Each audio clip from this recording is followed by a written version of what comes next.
So I met this guy the other day who I thought might be a good client, and he said, "Danny, I love paying taxes. I believe in what the government is doing." Something, never mind. I've never met anybody like that.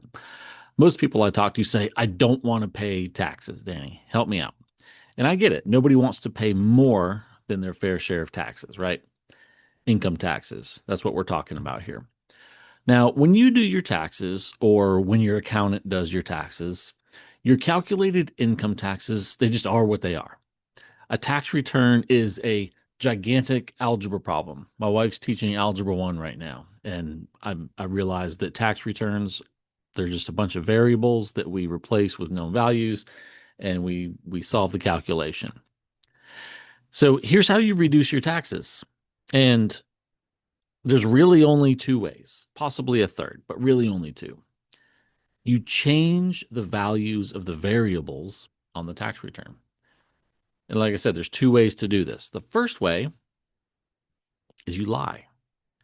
You just make up numbers that get you the results you want. Now, there's pros and cons to this strategy. What are the pros? Well, the biggest pro is you can reduce or even eliminate your tax liability.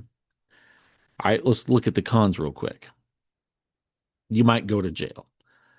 And you have to kind of resign yourself to the fact that you're a morally repugnant schlump that steals by shifting his tax burdens to his neighbors that calculate their taxes honestly.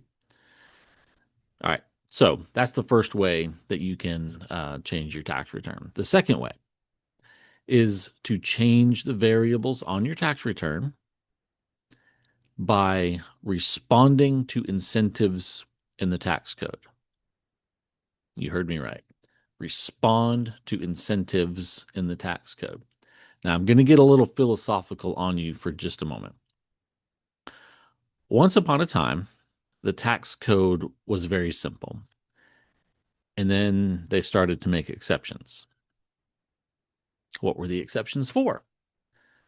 The exceptions were incentives for taxpayers to behave the way lawmakers wanted them to. Incentives were there for taxpayers to behave the way lawmakers want them to. In other words, the tax code is used to manipulate taxpayer behavior. I just think it's very important to remember that as we talk about legitimate ways to change the variables on your tax return, we realize we're responding to incentives.